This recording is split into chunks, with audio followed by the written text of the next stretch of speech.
ফারাক্কা বাঁধের ১০৯টি গেট খুলে দেওয়ার পর ধারণা করা হচ্ছিল দেশের দক্ষিণাঞ্চলে মারাত্মক রূপ ধারণ করবে বন্যা পরিস্থিতি। গেল ২৬ আগস্ট বাঁধগুলো খুলে দেওয়ার পর বর্তমানে অঞ্চলগুলোতে বন্যার কেমন পরিস্থিতি বিরাজ করছে তা জানতে আমরা এখন চলে যাব আমাদের ফরিদপুর প্রতিনিধি সাজ্জাদ হোসেন সাজুর কাছে।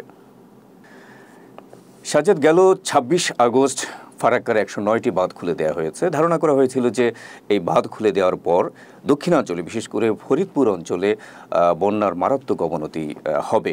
তো এই মুহূর্তে আপনি সেখানে আছেন, আপনার কাছে জানতে চাইব বর্তমানে ফারাক্কা বাঁধ খুলে দেওয়ার পরে ফরিদপুর অঞ্চলের সর্বশেষ অবস্থা কি? জি, আপনাকে ধন্যবাদ।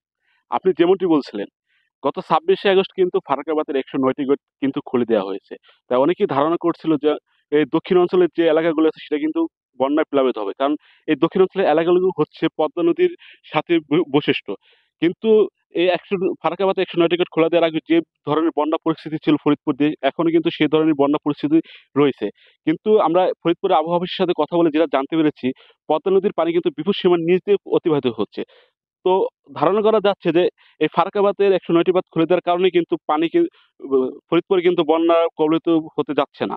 তো এমনি যে প্রতি বছর যে নরমাল যে বন্যাটা হয় সেই বন্যায় কিন্তু এখন পর্যন্ত ফরিদপুরে রয়েছে, হচ্ছে আরকি।